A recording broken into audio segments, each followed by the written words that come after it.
Hi, good morning, Mahul. Let's take a look at your attic. And now we've established that this is your home. And I just wanted you to first see that at the top of your return, which is in the wall, in the old, they used to use the wall cavities to send the return air to the HVAC system. And I just wanted you to see here how they just covered it with a piece of sheet metal and they left it unsealed, which is typical. So what's happening is you are getting some dusty, dirty attic air getting fed down into your system. Um, so it goes through the air filter and it's not a big problem, but it's not efficient. So we want to fix that by sealing it at the attic floor. Now here, it was kind of interesting because right off the bat, you'll see I started to investigate just the duct that was sort of lonely and by itself. It's the only one up there, as we discussed.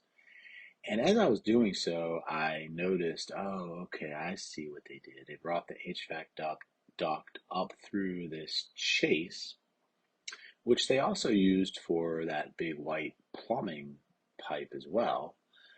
Excuse me, nobody, I guess, cared to cover it.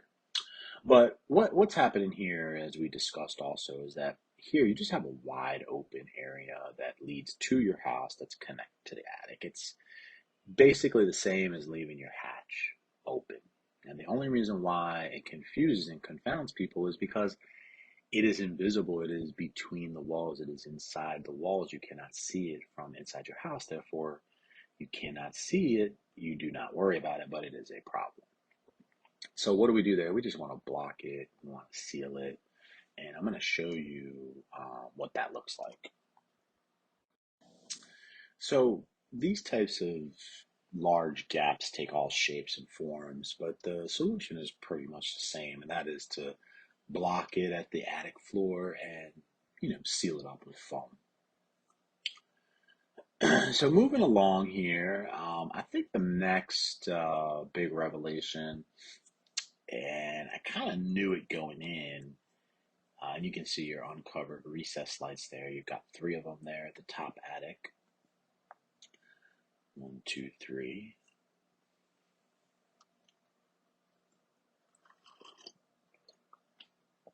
But as I was saying, the big revelation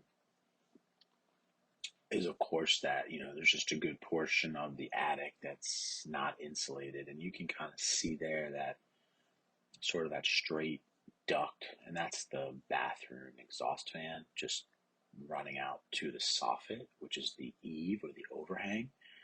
And we want to make sure also, just as a side note, that those are properly sent to the outdoors and terminated properly with a damper.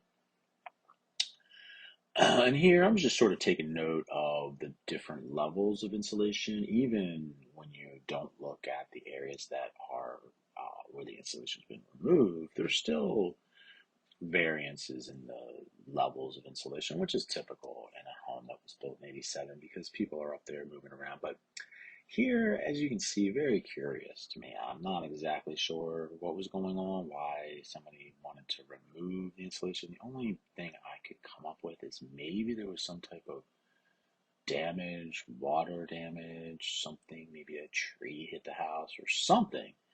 I don't know, but that could explain it, where you just have somebody up there just, taking the insulation. It might be some water damage there, it looks like, and the sheathing, maybe prior to, well, the roof is also old. So let's not get too far in it. You get the point. There's missing insulation. Doesn't appear to be any reason why. There's no leakage or anything. There's nothing there that's leading me to believe that it should remain removed for any reason. So we want to get all that filled. And you can see there's a little area back there, I guess, above your master bedroom closet as well, that all of that just needs to be buttoned up.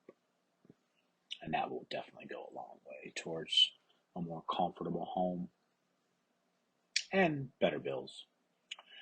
The hatch there, I also think you said you saw most of or some of the videos, and you can certainly go on and find one on how we treat the hatch. But the idea there is just to make sure that that panel is also insulated and air sealed. We want to make sure that that attic floor, which I think you're starting to kind of get, is all the way across completely insulated. Now here, that is a thermal image of that back right bedroom if you're facing the house. And I use that other picture there for reference. And then you're going to see here, I thought this was sort of interesting. I think what's going on there is sometimes next to the eave where the air intake is, you get wind shearing or air that comes in and pushes the insulation away from the wall. And you can just see, I took a couple pictures. That's taking place there in that back corner and like maybe 6 to 8 feet from the edge of the house. And we just want to make sure again that all of that area is buttoned up. So that's the video. Thanks for watching, and I will be in touch soon.